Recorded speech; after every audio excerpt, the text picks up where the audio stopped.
اعوذ باللہ من الشیطان الرجیم، بسم اللہ الرحمن الرحیم، صلی اللہ تعالیٰ علی حبیبہ محمد و آلہ وسلم۔ محترم خواتین و حضرات، السلام علیکم۔ پچھلے دنوں ایسے ہی ایک اللہ والے کو میں سن رہی تھی تو ایک بات نے مجھے بڑا کلک کیا۔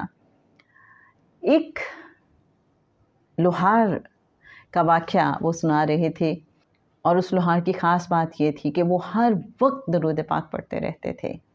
کوئی کسٹمر ان کے پاس آتا، کوئی بھی بات کرتا، وہ اس کے جواب میں اللہم صلی علی محمد و آل محمد پڑھتے رہتے۔ ہر وقت ان کی کوئی بات چیت تھی ہی نہیں، یہاں تک کہ وہ مشہور ہو گئے اللہم صلی علی محمد و آل محمد کے نام سے۔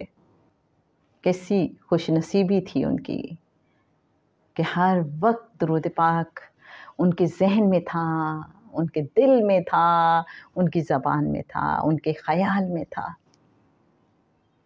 آقا صلی اللہ علیہ وآلہ وسلم کی نظر کرم کے بنا تو یہ ممکن ہی نہیں ہے۔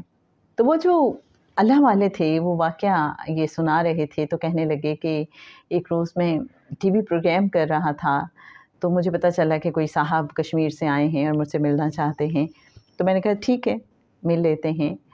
میں نے ان سے پوچھا کہ آپ بتائیے کوئی آپ کی فرمائش، کوئی خواہش، کوئی دعا؟ تو وہ نوجوان کہنے لگا کہ آپ دعا فرما دیجئے کہ میں بھی اس لوہار کی طرح ہو جاؤں جو ہر وقت درود پاک پڑھتا رہتا ہے۔ اور یہ کہتے ہوئے اس کی آنکھیں بھیگ گئیں۔ جو اللہ والے تھے انہوں نے کہا کہ آپ سمجھیں کہ آپ وہ لوہار بن گئے ہو۔ اور پھر پتہ چلا کہ وہ نوجوان واپس گیا، اور ایسا اس کے دل پہ اثر ہوا، آقا صلی اللہ علیہ وآلہ وسلم نے ایسی نظر کرم فرمائی، ایسی مہربانی فرمائی کہ وہ نوجوان کروڑوں کیا اربوں کی تعداد میں درود پاک پڑھنے لگا۔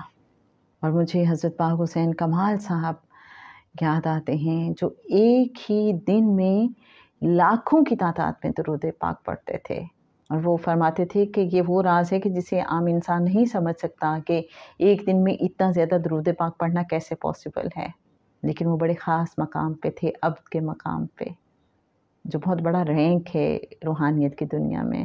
تو جن کو نواز دیا جاتا ہے ان کے لیے کسی اور ہی دنیا کے دروازے کھل جاتے ہیں، وہ ٹائم اینڈ سپیس سے بیونڈ ہو جاتے ہیں، ان کے وقت میں ایسی برکت، ایسی وسعت آ جاتی ہے۔ اللہ کرے کہ آپ سب بھی اور میں بھی، ہم سب ایسے ہی نوازے جائیں کہ ہر وقت آقا صلی اللہ علیہ وآلہ وسلم کا تصور ہو، اور لب پہ، دل میں، دماغ میں، زبان پہ بس درود پاک ہو۔ لب پہ نعت نبی کا نغمہ کل بھی تھا اور آج بھی ہے، ہر وقت تصور میں مدینے کی گلی ہو۔ آقا صلی اللہ علیہ وآلہ وسلم ہر لمحہ تصور میں ہوں، دھیان میں ہوں، دل میں ہوں، خیال میں ہوں، تو زندگی کتنی حسین، کتنی خوبصورت ہو جائے گی۔ اللہم صلی علی سیدنا و مولانا محمد معدن الجود والکرم وعلی آلہ و صحبہ وبارک وسلم۔